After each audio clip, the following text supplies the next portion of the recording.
Alright, here's my video for part C for homework 10.1.1.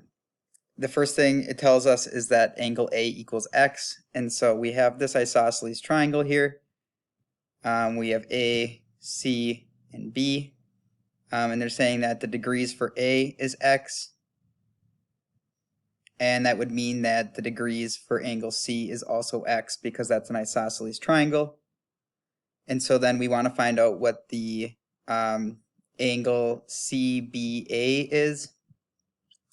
Well, the angle CBA would be 180 minus x from angle A and minus x from angle C. And then that's just the triangle sum theorem. There's 180 total degrees, and we're subtracting away angle A, and then we're subtracting away angle C, which means we're going to be left with angle CBA. Then what we get is that angle CBA, if I just combine my like terms, is equal to 180 minus 2x. We can't figure that out because we don't know what x is, but that's what we can call that angle. That's an equation we can say is equal to angle CBA. All right. Then we have really what we're looking for is angle CBD. Well, what we know is that angle CBD plus angle CBA is equal to 180 because those two angles are supplementary. CBA and CBA and CBD are supplementary. And so what we can do is then plug in our equation for angle CBA into this, and we get angle CBD plus, instead of angle CBA, we're going to replace it with 180 minus 2x, and that equals 180 still.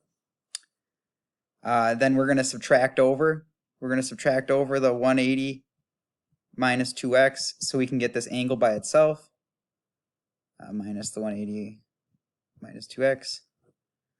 And what we get is angle CBD, that was sloppy, sorry, is equal to 180 minus 180 minus 2x.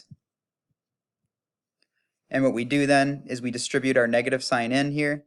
So the negative sign goes to the 180 and the negative sign goes to the 2x, and we get angle CBD is equal to 180 minus 180 plus 2x. The signs flip because we distributed the negative. And finally, we'll end up just getting that angle CBD is equal to 2x because those are going away. And that would be our final answer for that problem. And it actually goes back, if you solve part A, it should actually follow that same kind of idea. Just in part A, they use 35 as a number, and in part C, they use x. And so hopefully at the end,